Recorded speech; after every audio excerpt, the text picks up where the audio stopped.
Our first guest is an Academy Award-winning actress. She stars in her own brand new television program on another network, of course, another network. But you can see it October 10th. Here's the lovely, the leggy Geena Davis. You look terrific. Thank you. As always, you look wonderful. Thank you. I think I saw you on television when you were on the Emmy Award show, and boy, you had this dress on. Well, you remember the dress you had on. Or a dress you almost had on. And the thing was transparent. You could see right through it.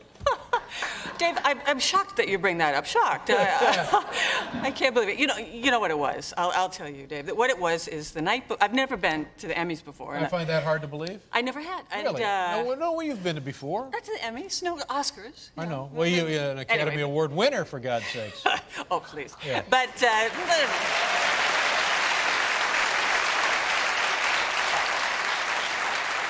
The thing was, I was a little nervous about going, and I had a nightmare the night before that I went out on stage in my underwear. Mm-hmm. And I just wanted to make sure that that did not happen. Do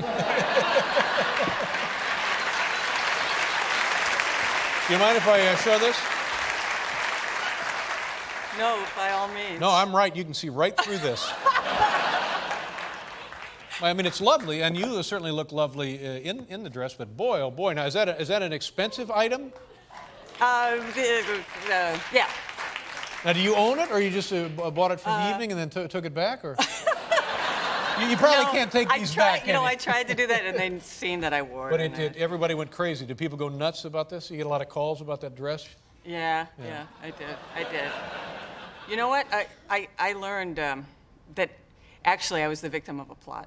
You might be shocked to hear, but it's another insidious plot. I know you've been following the campaign and everything, but and I'm a big supporter of Gore, of course, and that was actually a subliminal ad for Bush. It was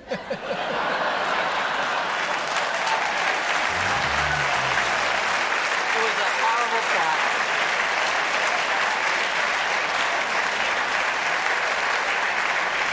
Those Republicans, what will they not do? I'm a victim. Subliminal. It was a subliminal. Would it have killed you to wear it tonight? Huh? Well, enough about that. Enough about that. You must have been watching the Olympics, because I don't know if people understand this about you, but 2.5 years ago, you started competitively taking up bow and arrow archery. 3.5, yeah. 3.5, yeah. and you're ranked like 13th in the United States or something? Yeah. Had a shot at getting on the United States archery team. Well, I made it to the trials last Now, did the whole thing begin just as kind of like a fun thing, as a hobby, as kind of a goofer, where one day you woke up and you said, "This is it, by God! Now I'm going someplace." Yeah,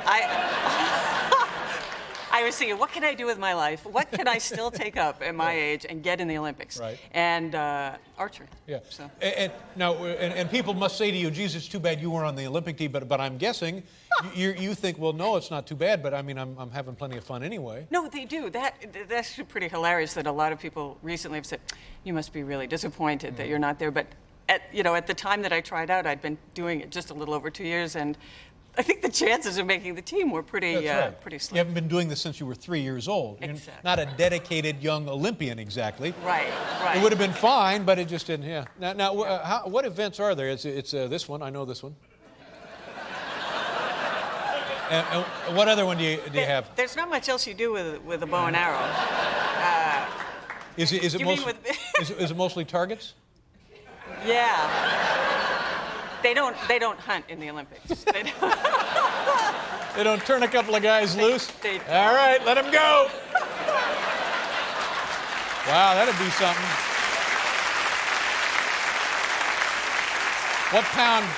What pound bow do you use? What's the tension on that thing? 36. 36. Now that's a lot, isn't it? Well, it's pretty average, but over the course of a day, that's a lot. And do they have these amazing new laser sight devices that? No, it's not allowed. Not for competition. Not allowed in the Olympics. Yeah. And I know I've done it just fooling around when I was a kid, and you let it go, and you always get your. You get it. It hurts very like painful. hell. It just goes. I mean, the string whacks across it. Yeah, very painful. Yeah, protective equipment, I'll bet, for that. Of course. What is a round like when it's time to go? What do you do? What was interesting was that exactly a year ago in Sydney, they had test trials for all their facilities there, and they invited all the Olympians and me to go. I'm not sure why, to go down there and have a mock Olympics. And so I went, and it was so much fun. It was really, really All fun. right, hang on right there. I have to interrupt you. We'll do some things here, and then we'll come back. But I want to hear all about. Take us through what an Olympic archer does. All right. All right. Now I want to hear more about the Olympic competition or archery competition. Yeah. I like your idea, by the way, about the drugs and the Olympics, because you know what? A couple of beers and the arrow shooting, it really goes a little more better. exciting. Yeah. And you can just forget about drug testing, which is really the problem. Exactly. Save a lot of money on drug testing. Right. You know everybody's under the influence. So Anyway, now, is there several rounds? Are there special shoes? Do you have to use talc? What? Very special stuff you have to use. Yeah. No. First, you have a ranking round. You shoot all day and figure out. Where That's what you shoot. What? How many arrows do you shoot? 70 meters, 144 arrows at 70 meters. How many feet is 70 meters? That's like a. It's like 3/4 of a football field. Wow, that's amazing. Yeah, and the bullseye is about that big. That's incredible. And the idea, of course, is to get consistency and closest to the center. Right. And is it possible for all of your arrows? You can't hit all bulls. I know. No. Do you have your own quiver? Do you use a quiver? Yeah, but not in the back. Like Really? It's on the hip. You have a guy? Oh, on your hip. Do I have a guy? That has Miss Davis, arrow. I'm the only one. It's a little embarrassing. Okay. Yeah. And I'm told now, and I know very little about everything, but I'm told that women can be they're actually better suited for this kind of thing than men because of their metabolism and their heartbeat and their blood pressure and so forth. And the idea is you shoot between the beat of your heart. Is that correct? I do. Yeah. Yeah. It's a very advanced skill. I just wait, beat, and then I shoot. Now you're just mocking me now.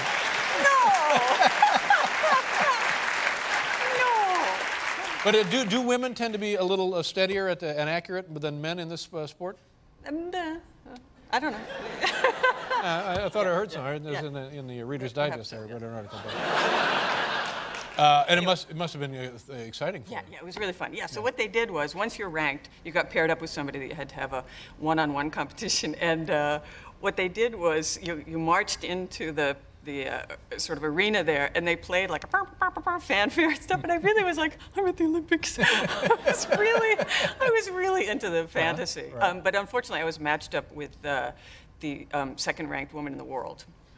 Wow. So she took me out. Yeah, she took me down hard. Now, are you going to continue this competitively? Is there a chance that you might qualify for the Olympic team next time we do it? Well, there's certainly a chance that I could go to the trials again. I'm going to keep practicing. Yeah. And how often do you do it at your house? Do you have a thing at your house? I have it actually at the studio. They put a target outside the stage. Really? Yeah. So tour groups coming by. Yeah.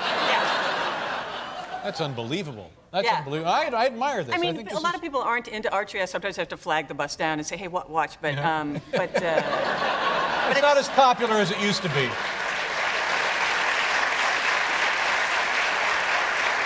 Yeah. Not as big as it was in the 1600s.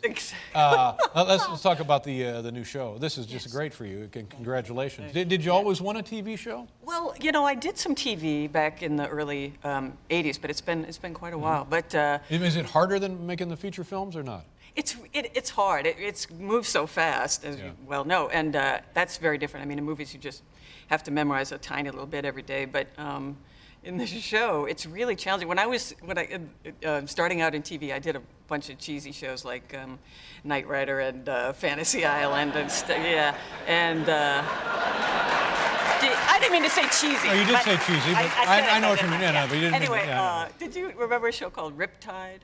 It was like on a boat. Yeah, I think so. I was like a nymphomaniac oceanographer on one episode. Wow. You'll be finding that, I'm sure, in your archive. Well, why can't we have a show like that? What's the problem there? What's wrong with that? And you had to ride on a boat for hours to get out to the set. It was just a nightmare. And all the guys had their lines like in their coffee cups, and I was like, oh, how unprofessional, you know. So, but now, I got them taped to the kids' foreheads. I'm just. And it's because there's just so much that you have to do. Just bang, bang, bang, then knock the show. So yeah. We have a big party for opening night. I thought you were going to say, did you have a big part? Yeah,